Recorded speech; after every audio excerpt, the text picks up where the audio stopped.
नमस्कार दोस्तों, वैदिक गणित चैनल में आपका स्वागत है। हम एक वीडियो और लेकर आए हैं। आइए इस वीडियो को देखें और अधिक जानकारी हासिल करें।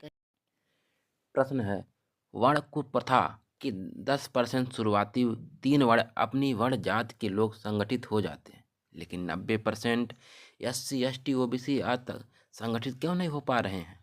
जवाब ध्यान से सुनिएगा।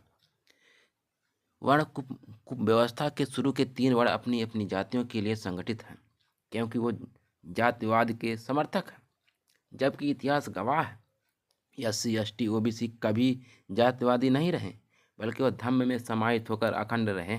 इसलिए वो कभी भी जाति को लेकर संगठित हुए ही नहीं हैं। आप उन्हें संगठित करोगे तो भी जिधर धर्म या धम होगा उधर ही वो जाएंगे। विश्वास नहीं है, इतिहास उठाकर देख लेंगे। अगर उन्हें संगठित करना है तो SC ST OBC को अपने पुराने कल्चर, पूर्व बुद्ध सम्राट अशोक, बाबा साहब के बनाए रास्ते पर ही चलना होगा।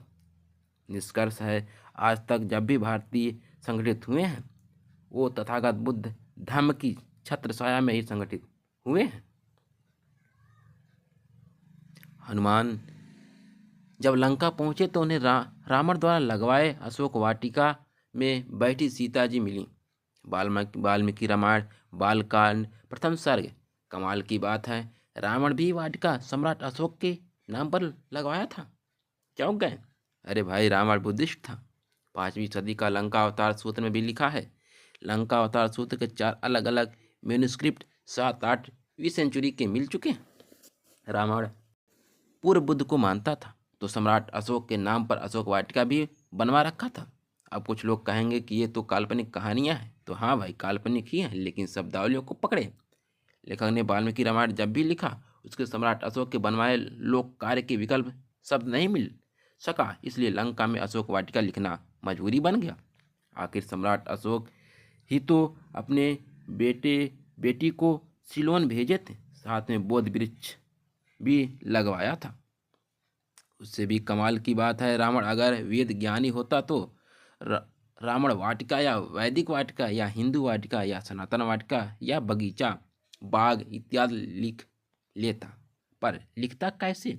क्योंकि उस समय आम जनमानस में सम्राट अशोक की बनवाई अशोक वाटिका ही फेमस थी, और फिर वो ठहरा बुद्धिस्ट।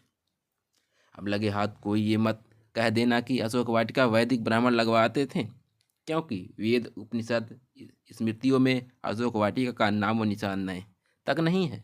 और कुबेर जिसने लंका बनवाई थी वो महायान में ऑलरेडी पाया ही जाता है। लेकिन सवाल अभी वही है कि हनुमान जी के लंका पहुंचने से पहले ही सम्राट अशोक की अशोक वाटिका लंका में अवेलेबल थी, तो फिर वाल्मीकि रामायण कब लिखी गई? क्योंकि वाल्मीकि रामायण में बुद्ध ही शकों की, कम्बोजों की, मलेच्छों की और तो और तोप की चर्चा है। रेफरेंस का खुद उठाकर रामायण आप लोग पढ़ें और देखें। आज बस इतना ही, फिर मिलेंगे हम अगली वीडियो में अगले जानकारी के साथ। तब तक के लिए नमस्कार।